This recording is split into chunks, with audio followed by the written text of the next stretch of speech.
to my channel. Aku Alfi. Yeay, episode ketiga Ultraman Theo udah tayang. Dan jujur episode ini intens banget sih. Nontonnya berasa cepet banget lagi. Tahu-tahu udah selesai aja episodenya. Mana Ibuki hampir keceplosan lagi soal identitasnya. Tapi semoga aja reveal identitas Ibuki ke teman-temannya nggak perlu nunggu episode terakhir sih. Semoga secepatnya. Biar bisa lihat dinamika mereka bantu-bantu Ibuki. Minimal buat emotional support. Soalnya misi kita satu ini butuh banget emotional support. Oke, tanpa berlama-lama lagi, kita masuk ke alur cerita ringkas.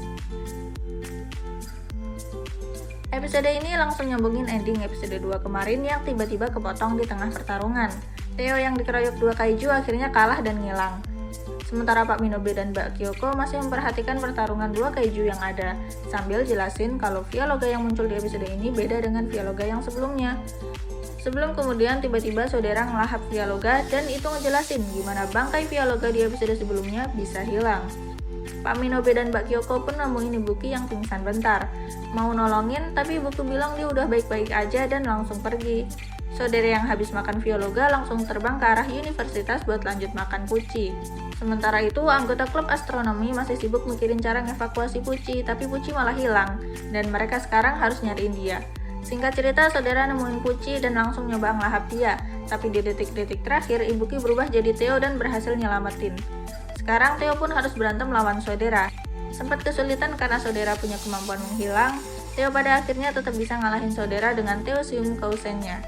Episode diakhiri dengan Emma yang nyoba ngebuat klub astronomi aktif lagi, tapi bukan cuma aktif kegiatan klub, tapi juga bakal aktif ngurusin Pucci. Episode 3 pun selesai. Sekarang kita bahas kelebihannya dulu. Episode ini punya fase cerita yang cepat sehingga ngasih kesan intens dan untuk konteks episode ini memang sesuai banget.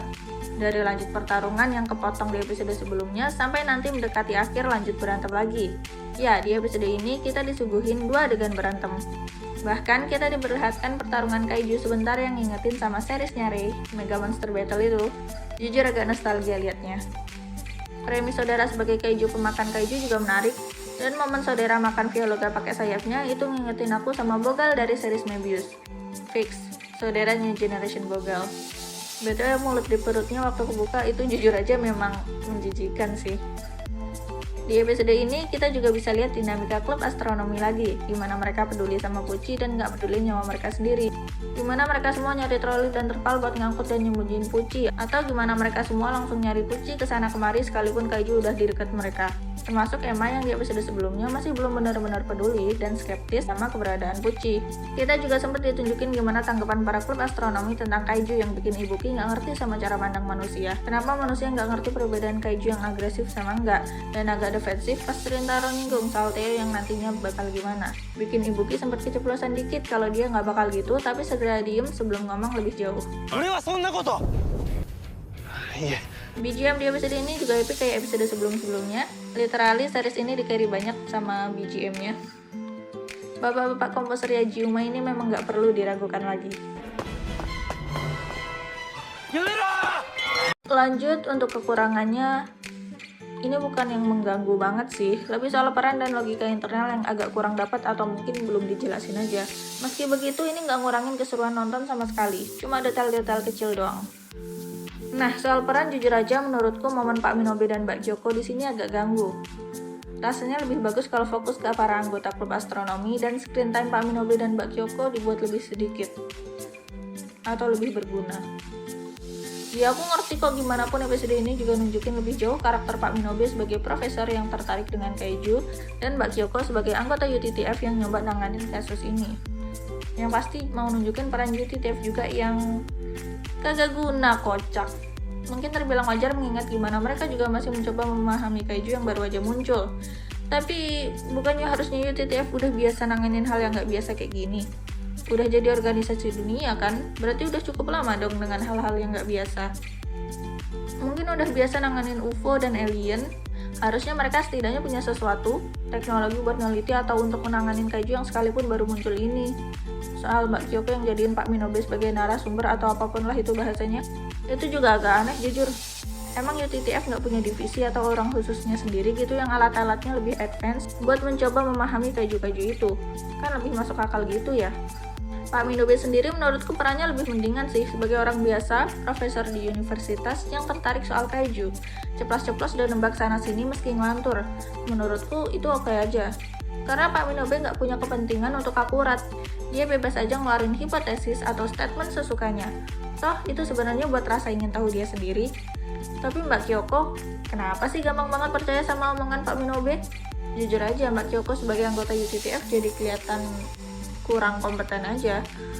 Oh ya, sama momen ketika ada banyak pesawat nyoba nyerang Vialoga, tapi akhirnya hancur juga dengan mudah. Seperti yang udah ketebak sih.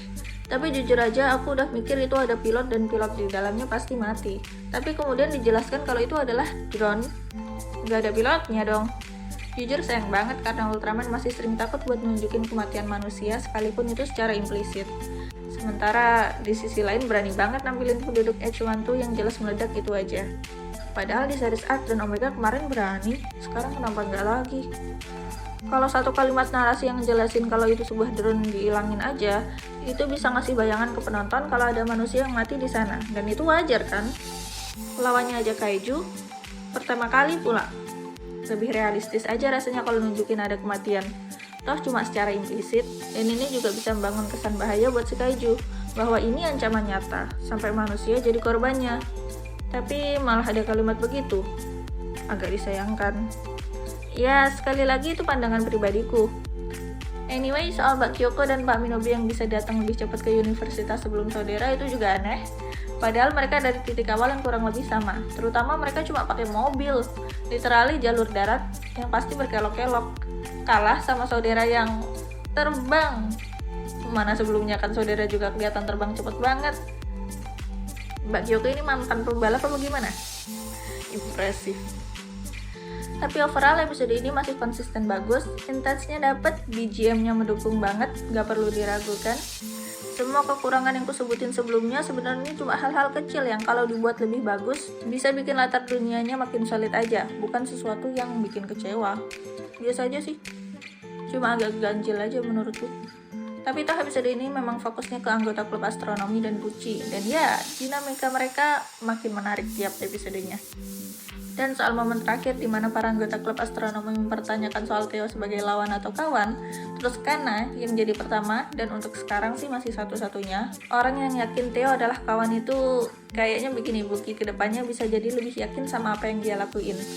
Maksudku soal dia yang berantem sama Kaiju, terutama karena dia senyum-senyum sendiri lagi waktu denger Kana bela Theo. Apakah akan ada bumbu-bumbu romance? Sungguh tidak sabar. Dan ya, segitu aja dari aku. Makasih yang udah nonton. Jangan lupa like, share, dan subscribe. Ini pendapatku, gimana pendapat kalian? Tulis di kolom komentar ya. Bye-bye!